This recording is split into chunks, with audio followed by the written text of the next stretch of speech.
আমাদের দেশে অনেকগুলো মসজিদ, মডেল মসজিদ বানানো হয়েছে। আমাদের নওগাঁতে একটা মডেল মসজিদ, সেখানে এসি লাগাই দিয়েছে, এসির উপরে কভারটা ঠিক আছে, ভিতরে কিচ্ছু নাই। আচ্ছা বলেন তো, এইরকম এসি মসজিদে সরকারিভাবে লাগাই দিয়ে গেছে, এটা ঠিক কাজ করেছে, তাই না? কি কথা! মোদি মসজিদ ভাঙলো, তোমরা মসজিদে ভগিযোগী করলে, কি তফাৎ হলো?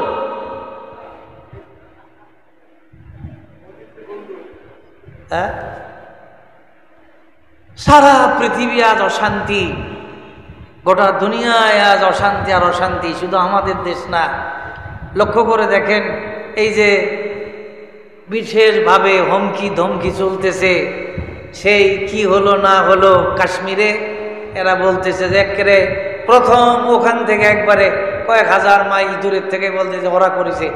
এত তারা সূক্ষ্ম দৃষ্টি রাখে, কোনো যাচাই বাছাই কিচ্ছু লাগে না, এমনি মুখস্থ সব বলে দিতে পারে। এত তীক্ষ্ণ, এত ব্রেন, যে অন্যায় করলেই কে করেছে মিনিটের মধ্যে বলে দিবে, কোনো যাচাই বাছাই লাগবে না।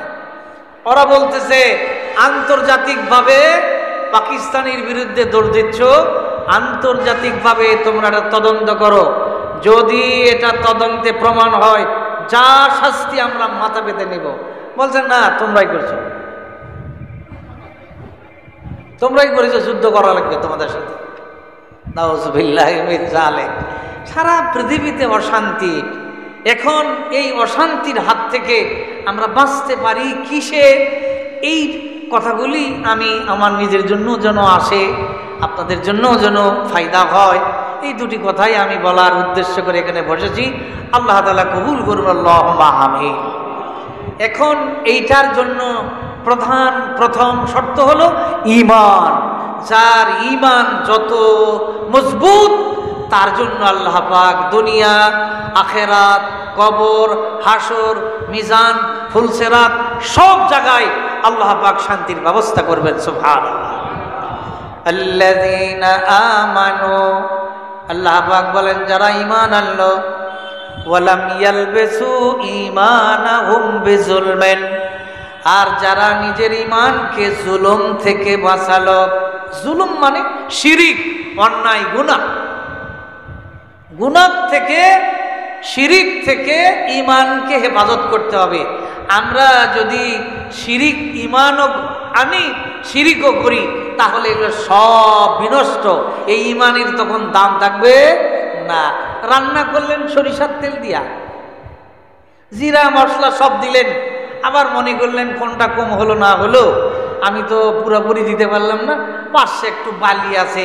ওই যে আজকে দেখলাম আমাদের কারি সাহেব আপনার ওই ডোমারের বালি নিয়ে আসছেন, ওই বালিও 3 মোট আর কি, 1-2 কেজি গোস্তের মধ্যে 3 মোট বালিও দিলেন।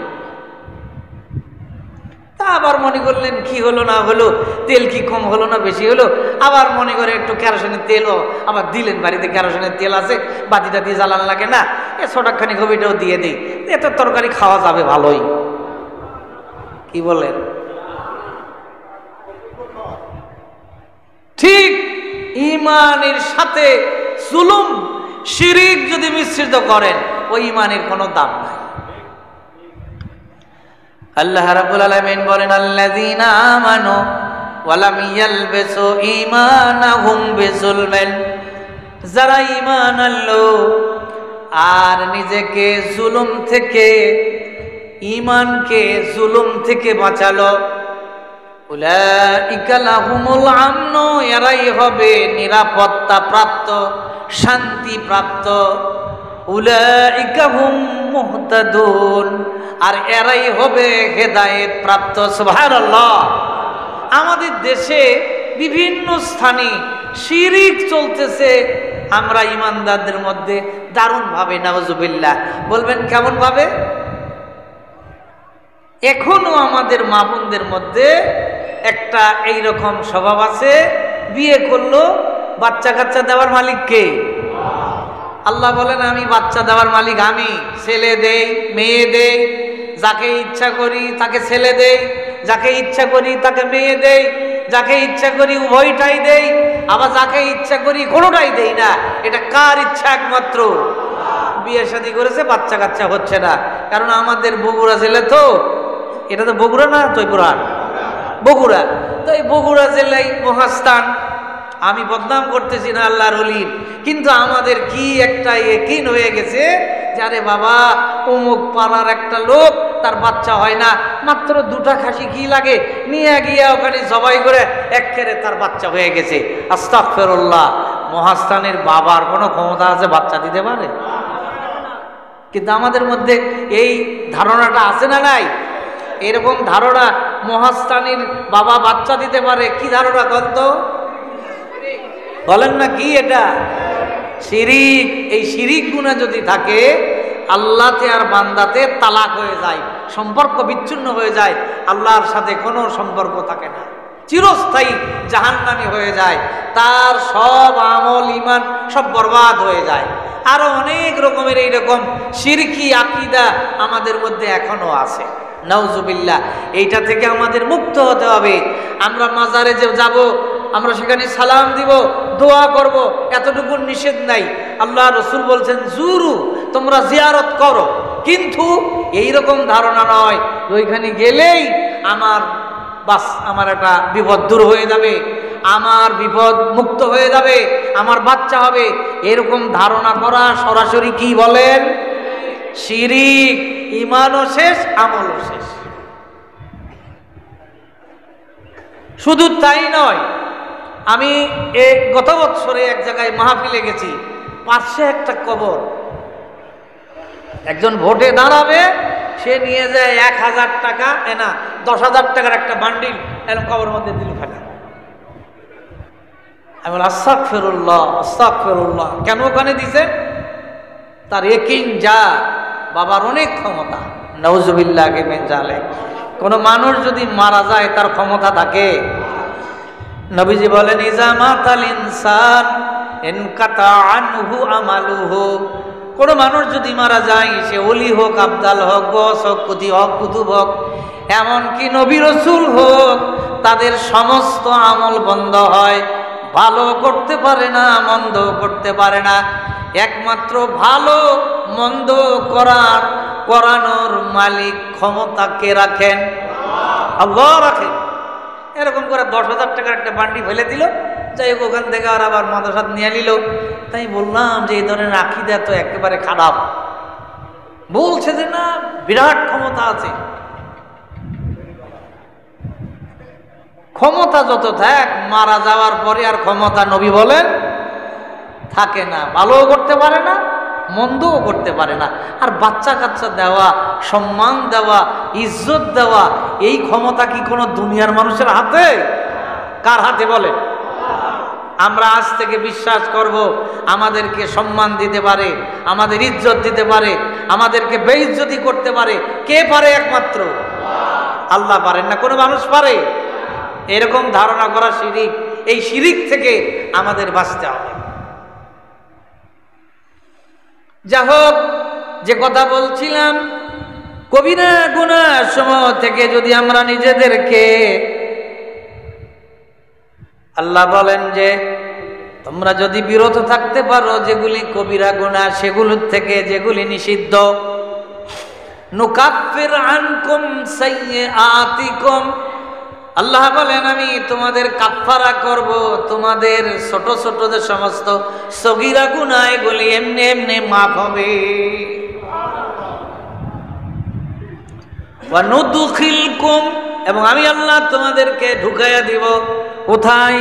মুদখালান কারীমা, সম্মানীয় জায়গায়, অর্থাৎ আল্লাহর জান্নাতে আল্লাহ পাক দান করবেন। বড় বড় গুনাহ থেকে আমাদের বেঁচে থাকতে হবে।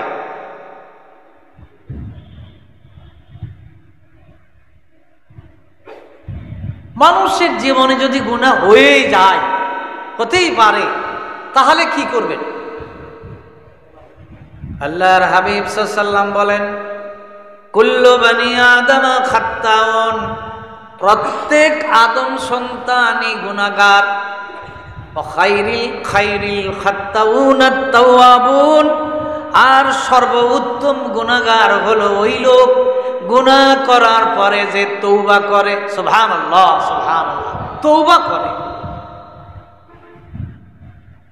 মানুষের জীবনে ঈমানের সঙ্গে যদি একটা কাজ আছে, সওয়াবের কাজ, নেক আমল, এগুলি যদি বান্দা করে, যেমন বললাম নামাজ, যেমন রোজা, যেমন হজ, যেমন যাকাত, যেমন সত্য কথা বলা, এগুলি করলে মানুষের আমল নামায় সওয়াব হয়। কি হয়? সওয়াব হয়। যেমন সত্য কথা বলাটা হাদিস শরীফে সরাসরি আসছে সওয়াব। ইন্নাস সিদকা বিররুন, সত্য বলাটা হলো সওয়াব, নেকি। সুবহানাল্লাহ বলি। সব সময় কথাটা সত্য বলবেন, এইটাই হলো নেকি। আমাদের যারা পালালো, এদের এত মিথ্যা কথা, নাউযুবিল্লাহি মিন যালিক। এরা যেমন কোরআন শরীফের পুরা হাফেজ, এরা ছিল মিথ্যার পুরা হাফেজ। সারা পৃথিবীর মধ্যে এরা হাফেজে একেবারে কাযযাব। আল্লাহ তো এমনি এমনি তারাই নাই, ফেরাউন নমরুদের মতো তারাই দিছে। মিথ্যা বলা গুনাহ। ইন্নাস সিদকা বিররুন, আল্লাহ পাক, আল্লাহর হাবিব বলেন সত্য বলা নেকি, সওয়াব। ওয়া ইন্নাল বিররা ইয়াহদি ইলাল জান্নাহ, হে মানুষ, তোমরা যদি নেকি এবং সওয়াবের অভ্যস্ত হও, এই নেকি আর সওয়াব তোমাদেরকে একদিন আল্লাহর জান্নাত পর্যন্ত তোমাদেরকে পৌঁছাবে। কারা কারা আমরা জান্নাতে যেতে চাই? একটা হাত তুলে আল্লাহকে দেখাই দেই।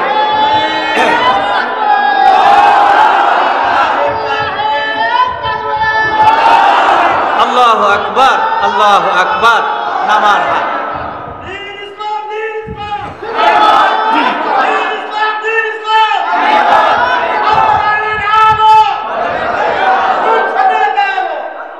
আলহামদুলিল্লাহ। আর মিথ্যা কি? সহিহ হাদিস, ইন্নাল কিযবা ফুজুরুন, মিথ্যা বলাটা গুনাহ। মিথ্যা বলা কি? এমন কি আমাদের প্রিয় নবী আমাদের বাচ্চার সাথেও মিথ্যা বলতে নিষেধ করেছেন, ধোঁকা দিতে নিষেধ করেছেন। বাচ্চা কাচ্চা অনেক সময় হাটে বাজারে যেতে কাঁদে, আমরা বলি তুমি থাকো, একেবারে এই আনবো সেই আনবো, আসলে মূলত নিয়তে একটাও কিছু আনবে না, এগুলো যা বলে সব ঘোড়ার ডিম বলে, মানে এমনি একটা ধোঁকা দেয়।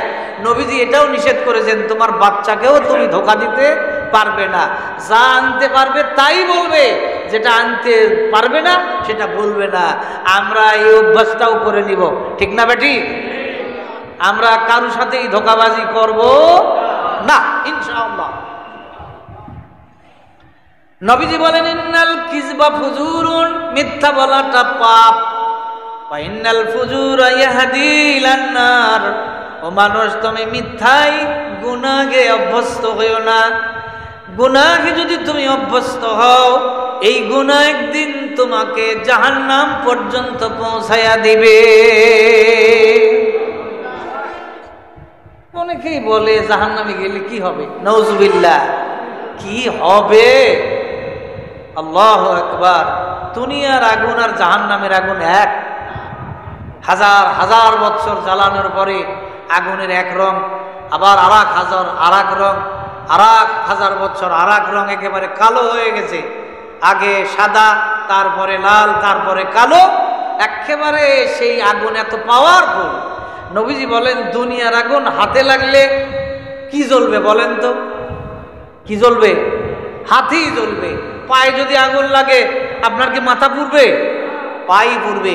কিন্তু জাহান্নামের আগুন যদি শরীরের কোনো জায়গায় লাগে, আগে কলিজা দাও দাও করে জ্বলবে, এত কঠিন।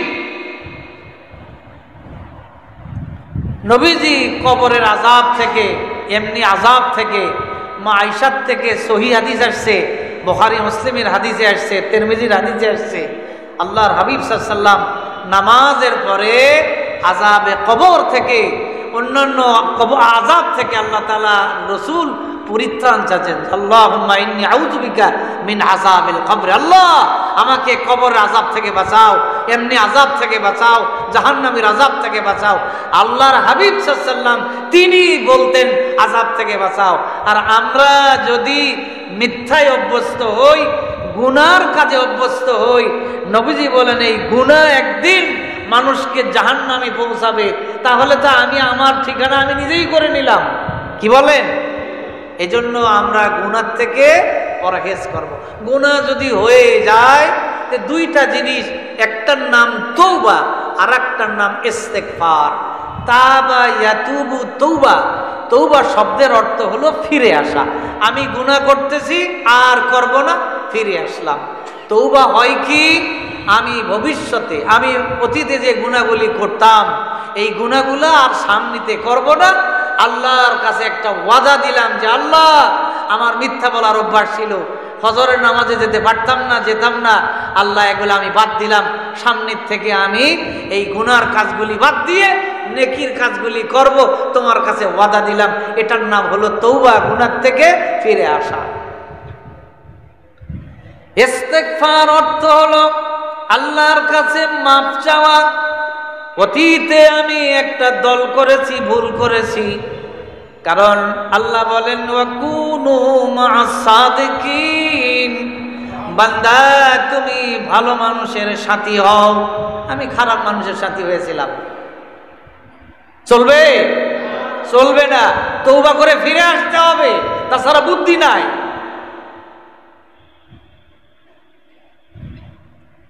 শুধু তাই নয়,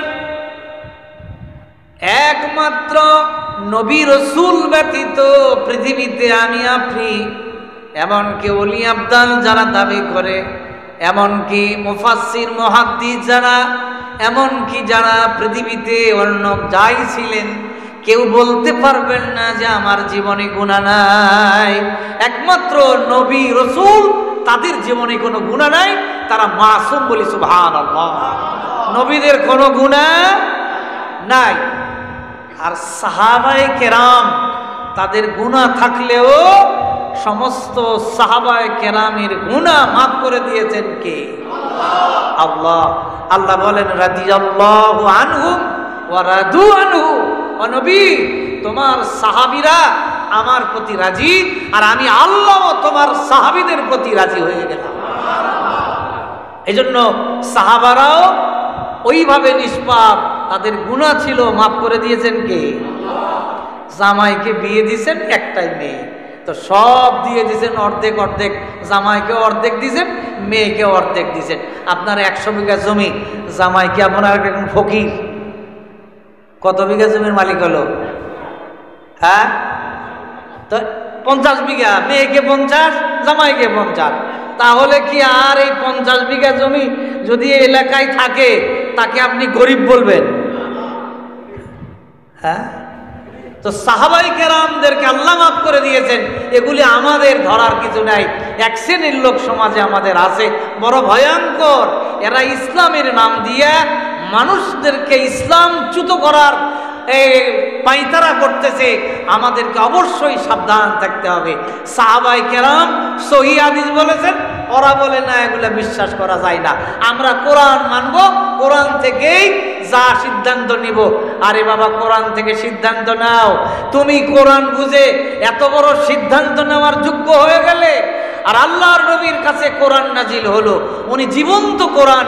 সাহাবায়ে কেরামরা সেই নবীজির কাছে কোরআন শিখে তারা যোগ্যতা অর্জন করতে পারলো না। তুমি নিজে নিজে কোরআন পড়ে বিশাল যোগ্য হয়েছো। কি বলেন এটা? কথাটা বুঝতে পারেন নাই আমার? আমরা নিজেরা কোরআন পড়ে বিশেষ যোগ্য হয়ে গেলাম, আর নবীজি কোরআন শিখালেন সাহাবাদেরকে, তারা যোগ্যতা অর্জন করতে পারলো না। কোন কথা? যে আমরা হাদিস কেন মানবো? কোরআনই যথেষ্ট। আলহামদুলিল্লাহ, কোরআন যথেষ্ট। তোমার কাছে কোরআন নাজিল হয়েছে না কোরআন নাজিল হয়েছে রসুলের কাছে? কার কাছে? উনি কোরআন শিখাইছেন, সেই সমস্ত ব্যক্তিরা গ্রহণযোগ্য হলো না। তুমি নিজে নিজে কোরআন পড়ে এত বুদ্ধিমান যে একেবারে তুমি যথেষ্ট হয়ে গেলে, নাউজুবিল্লাহ। আবার আল্লাহ রাব্বুল আলামিন বলেন, মা আতাকুমুর রাসূলু ফাখুযুহু। এই দুনিয়ার মানুষ, আমার নবী যা তোমাদেরকে দেয় তোমরা গ্রহণ করে নাও। সুবহানাল্লাহ। নবীজি যা দেন গ্রহণ করে নাও, কার কথা? এখন আল্লাহর কোরআন আমি মানি, এই কথা মানবো না, নবীর এগুলো মানবো না, তাহলে হলো? ইউটিউব ভরা ফেলেছে এই সমস্ত কথায়। আমি কালকে দেখতেছিলাম, এটা আগে খেয়াল করিনি, আশ্চর্য। বলছে কোরআন থাকতে হাদিস মানবো কেন? আচ্ছা হাদিস মানবেন না, আল্লাহ তাআলা বলছেন আজকে আগামীকাল জুমার নামাজ হবে, জুমার নামাজ হবে। জুমার নামাজ যে 2 রাকাত, কোরআন শরীফের কোন আয়াতে লেখা আছে? কোন? আগে যে রুকু দেওয়া লাগবে, তারপরে সেজদা দেওয়া লাগবে, তারপরে যে বৈঠক করা লাগবে, আত্তাহিয়াতু পড়া লাগবে, আপনি কোরআনের একটা আয়াত থেকে বের করেন, পারবেন? পারবেন? পারবেন না। হজের ব্যাপারে আল্লাহ পাক বলছেন ওয়ালিল্লাহি আলান নাস হিজ্জুল বাইতি মান ইসতাতা ইলাইহি সাবিলা। আল্লাহর ওয়াস্তে যে হজ করার কথা, টাকা পয়সা থাকলে এই পরিমাণ মক্কা শরীফে যেতে পারেন, আসতে পারেন, হজ। এখন হজের নিয়ম কানুন কোনটা আপনি ওইখানে গিয়া কোরআন শরীফ থেকে বের করবেন যে হজের মধ্যে ইহরাম পরা লাগবে, হজের মধ্যে 9 তারিখে আরাফাতে গিয়ে অবস্থান করতে হবে, হজের আবার ওই 10 তারিখে হোক, 11 তারিখে হোক বা 12 তারিখে বেলা ডোবার আগে হোক মক্কা শরীফ 7 পাক তওয়াফ দিয়ে সাফা মারওয়া সাই করা লাগবে। কোরআন শরীফের কোন আয়াত দিয়ে প্রমাণ করবেন বলেন? পারা যাবে? যাবে না। খুযু আন্নী মানাসিকাকুম, নবীজি বলছেন হজ তোমরা আমার থেকে গ্রহণ করো, আমার থেকে নিয়ে নাও। বলি সুবহানাল্লাহ। এই জন্য রাসূল সাল্লাল্লাহু আলাইহি ওয়াসাল্লাম এবং সাহাবায়ে কেরাম থেকে যে হাদিস, এগুলি দ্বীন ইসলামকে দুর্বল করার, অচল করে দেওয়ার একটা পাঁয়তারা করতেছে। বেশ হুজুর সাজিয়ে একেবারে আমাদেরকে ইসলামকে ধ্বংস করার পাঁয়তারা করতেছে। কারণ কি? দ্বীন পাইছেন কোথায়? ওই সাহাবায়ে কেরামদের থেকেই আমরা, আল্লাহ রসুলের কাছে নাজিল হয়েছে, সাহাবায়ে কেরামরা বর্ণনা করেছেন, সে থেকেই তো আমরা দ্বীন পেয়েছি, দ্বীনের সব কিছু। এখন এরা এগুলি বলে আমাদের দ্বীন থেকেই বিচলিত করার একটা পাঁয়তারা চালাচ্ছে। এদিক থেকে আমাদের সাবধান থাকতে হবে, অবশ্যই সাবধান থাকতে হবে। যা হোক, যে কথা বলছিলাম, সর্বসময় আল্লাহর কাছে মাপ চাইব। মাপ চাইব কার কাছে? মাপ করতে পারেন কে? একমাত্র আল্লাহ মাপ করতে পারেন। বিশ্বনবী বলেন মাল্লাজিমাল ইস্তিগফার জাআলাল্লাহু লাহু মিন কুল্লি যিকিন মাখরাজা। আমরা যদি ইস্তিগফারকে লাজিম করে নেই, চলতে ফিরতে, উঠতে বসতে, শুইতে, খাবার সময় যদি বলি আল্লাহ আমাকে মাফ করে দাও, বা আস্তাগফিরুল্লাহ, ছোট্ট একটি ইস্তিগফার, আস্তাগফিরুল্লাহ, এটা কি? আমি আল্লাহ তোমার কাছে আমার গুনার জন্য মাপ চাচ্ছি, এটা বলতে পারবো না? পারবো না? অনেক ব্যক্তির আমল ছিল সবসময় আল্লাহর কাছে মাপ চাইতো, আস্তাগফিরুল্লাহ আস্তাগফিরুল্লাহ, চলতে ফিরতে, উঠতে বসতে সবসময় মাপ চাইতো। কার কাছে? আল্লাহর কাছে। নবীজি বলেন মান লাজিমাল ইস্তিগফার, সবসময় যে ইস্তিগফার করে, আল্লাহর কাছে মাপ চায়, জাআলাল্লাহু লাহু মিন কুল্লি যিকিন মাখরাজা, তার চলার পথে যত সংকীর্ণতা থাকুক, যত সংকীর্ণতা থাকুক না কেন, আল্লাহ তাআলা ওই সংকীর্ণতাটা তার জীবন থেকে দূর করে দিবে। যদি আমরা ইস্তিগফার সবসময় করি, আল্লাহ সংকীর্ণতা দূর করে দিবেন। সুবহানাল্লাহ। জীবনের চলার পথে সংকীর্ণতা, মানুষের কাছে সামাজিক সংকীর্ণতা, রিজিক রুজিতে সংকীর্ণতা, ব্যবসা আমার ভালো হয় না, সংকীর্ণতা, আবাদ আমি ভালো করতে পারি না, সংকীর্ণতা, শরীর আমার ভালো নয়, আমার সংকীর্ণতা। বিশ্বনবী বলেন যদি ইস্তিগফারকে তোমরা সার্বক্ষণিক করতে পারো, তোমার সম্পূর্ণ সংকীর্ণতা আল্লাহ দূর করে দিবে। ওয়ামিন কুল্লি হাম্মিন ফারাজা, আজ দুশ্চিন্তার তো শেষ নাই। বোধহয় ভারত আক্রমণ করতে পারে, বোধহয় অমুক আক্রমণ করতে পারে, অমুক নেতা বোধহয় আমার উপরে ক্ষিপ্ত হবে, অমুকে বোধহয় আমার উপরে এইরকম করবে, এই যে দুশ্চিন্তা। নবীজি বললেন যত দুশ্চিন্তা থাকুক না কেন, তুমি যদি ঈমান এনে ইস্তেগফার করতে পারো, সম্পূর্ণ দুশ্চিন্তা থেকে রব্বুল আলামিন তোমাকে মুক্ত করে দিবে। তা আমরা দুশ্চিন্তা থেকে মুক্ত হতে চাই কি চাই না? এই জন্য আমাদের ইস্তেগফার দরকার।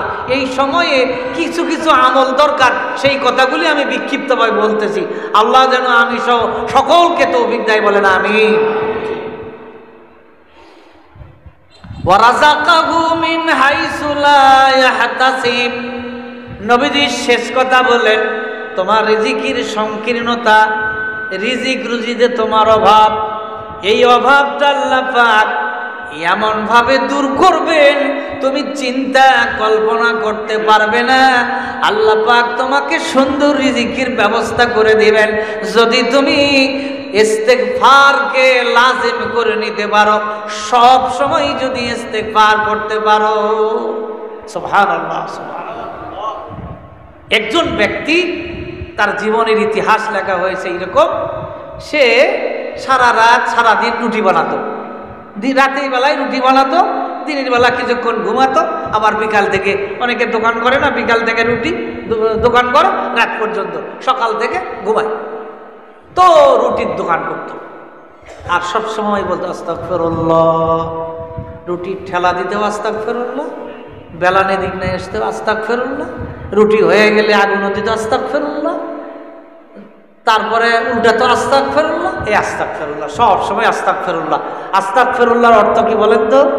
আমি আল্লাহ তোমার কাছে মাপ চাচ্ছি, আল্লাহ আমি তোমার কাছে, বলেন, মাপ চাচ্ছি, এই কথাটা বলতো। আর বিশেষ করে সাইয়্যিদুল ইস্তেগফার একটা আছে, সেটা আপনারা অনেকে জানেন মনে হয়, জানেন না? সাইয়্যিদুল ইস্তেগফার বুখারীতে আসছে, তিরমিজিতে আসছে। আল্লাহুম্মা আনতা রাব্বি লা ইলাহা ইল্লা আনতা খালাকতানি ওয়া আনা আবদুকা ওয়া আনা আলা হাদিকা ওয়া ওয়াদিকা মাস্তাতাতু। এইটা মাগরিবের পরে আর ফজরের পরে পড়বেন। কয়বার? 2 বার। বিশ্বনবী বলেন, এই ইস্তেগফার যারা মাগরিবের পরে পড়বে, ওই রাতে যদি মৃত্যু হয় বেলা ডোবার আগে, বেলা ওঠার আগে, মাগরিবের পরে পড়লো, বেলা ওঠার আগে যদি ওর মৃত্যু হয়, নবীজি নিজে বলেন আমি সাক্ষী দিচ্ছি সে জান্নাতি।